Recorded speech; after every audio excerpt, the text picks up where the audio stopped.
प्रिय विद्यार्थियों, आज का विषय है मानक हिंदी का स्वरूप। संस्कृत, प्राकृत और अपभ्रंश की परंपरा में विकसित हुई हिंदी एक प्राचीन भारतीय भाषा है। हिंदी का लेखन देवनागरी लिपि आदि भाषाओं में होता है। हिंदी में तत्सम, तद्भव, लोक भाषा, प्रांतीय भाषा, विदेशी भाषा के शब्दों का प्रयोग होता है। अतः हिंदी के लेखन में विविधता है।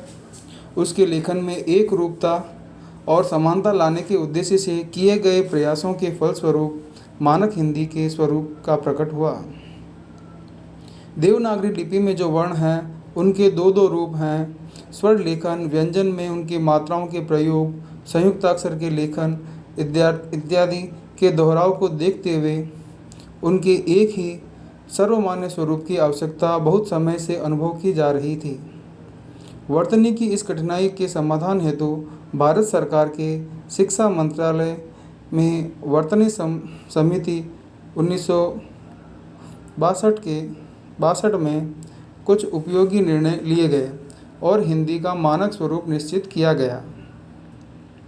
देवनागरी लिपि का मानक स्वरूप: स्वर में अ, आ, ई, उ, ए, ऐ, ओ, औ आदि हैं।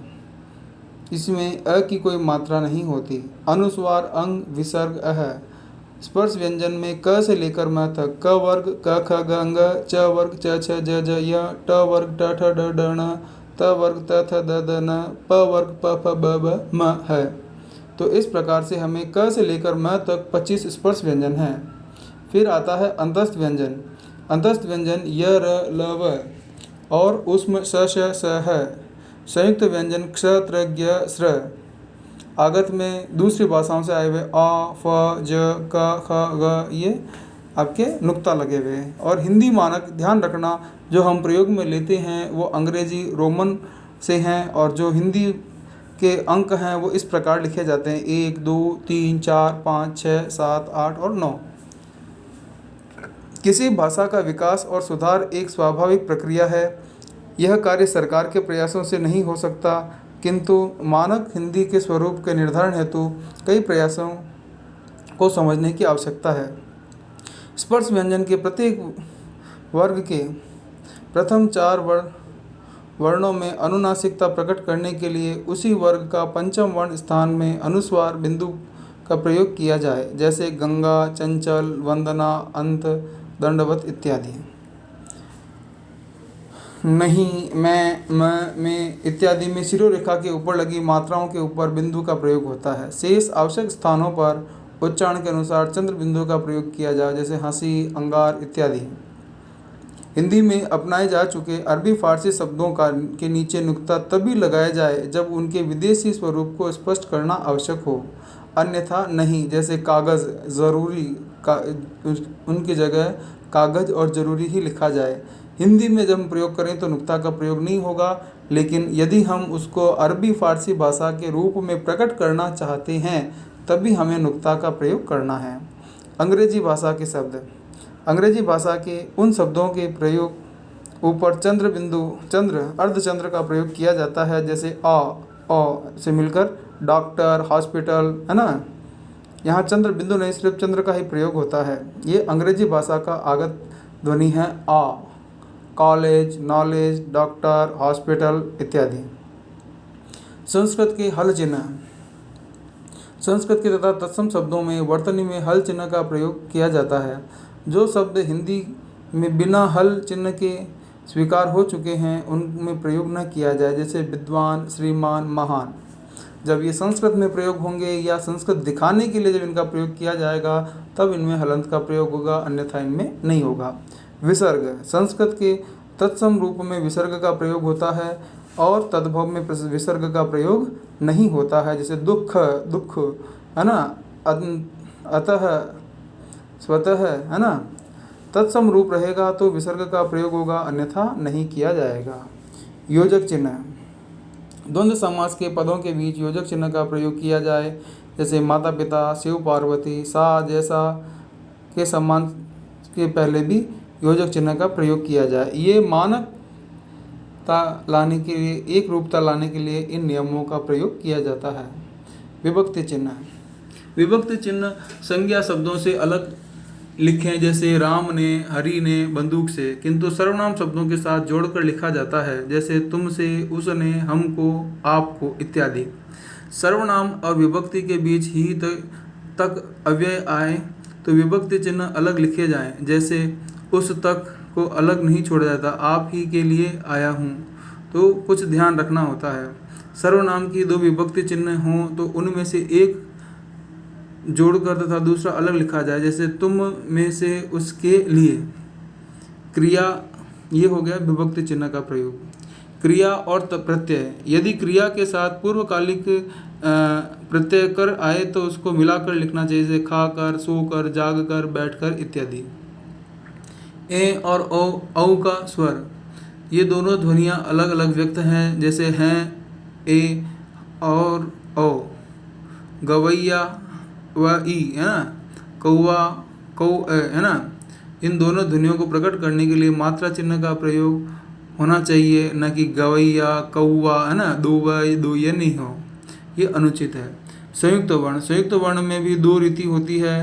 क यहाँ पर स्पष्ट नहीं लिखा गया है ना, तो ये इनमें चक्की और लल्ला, इसमें दो ल और दो क लिखना ही रीति सही रहेगा।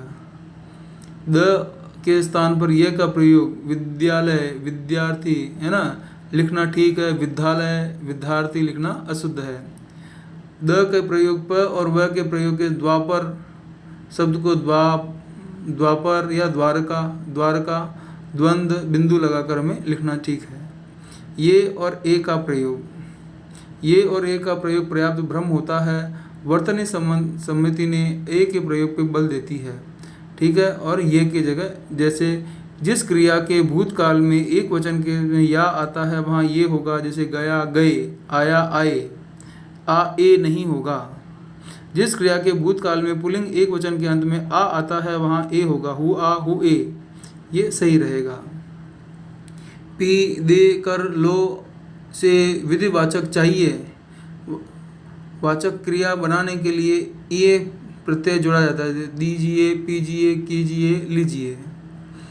इसलिए, चाहिए, है ना, इसमें आपके ए शब्द का प्रयोग होना चाहिए ये की जगह, चाहिए, इसलिए, के लिए। विशेषण के अंत के अनुसार ये अथवा ए का प्रयोग होगा, जैसे नया लड़का, नए लड़के, जाता हुआ, जाते हुए, है ना, तो ये थोड़ा ध्यान रखना है। ये सारे वर्तनी संबंधी या आपके एक मानक रूप के रूप में बताए गए हैं। पाठ्य पुस्तक में संबंधित कुछ शब्द हैं, उनके ऊपर अपन ध्यान देंगे, जैसे द्वारा, विद्वान, उद्यान, अभेद्य, पद्मावती, उत्तर, द्वारिका कैसे लिखते हैं, मानक रूप हमें ध्यान रखना है। कहियो, द्विज, द्वार, रहियो, भक्ति, व्यक्ति, शक्ति, सिद्धि, खाद्य, उद्धरण, खट्टे, चिट्ठी, पांडव, प्रसिद्ध, विद्वता, मिट्टी आदि हैं। मैं, चिन्ह, नहीं कैसे लिखना है थोड़ा ध्यान रखना है। परीक्षा उपयोगी कुछ प्रश्न। वर्तनी की दृष्टि से शुद्ध शब्द होगा क, पक्का। दूसरा है शुद्ध शब्द है ख, हंसना। तीसरा है शुद्ध शब्द लेखन नहीं है, सो, कर अलग है, ये नहीं होगा ग। द्वारका शब्द का मानक रूप है नीचे लिखा हुआ द्वारका, और शुद्ध विशेषण रूप है नए खिलाड़ी, ग। इनके उत्तर इस प्रकार हैं क, ख, ग, घ, ग। अब अति लघुत्रात्मक प्रश्न। मानक हिंदी का क्या तात्पर्य है? हिंदी का वह स्वरूप जो सबको स्वीकृत हो वह मानक हिंदी कहलाता है। हिंदी के मानक स्वरूप निश्चित किए जाने की आवश्यकता क्यों हुई?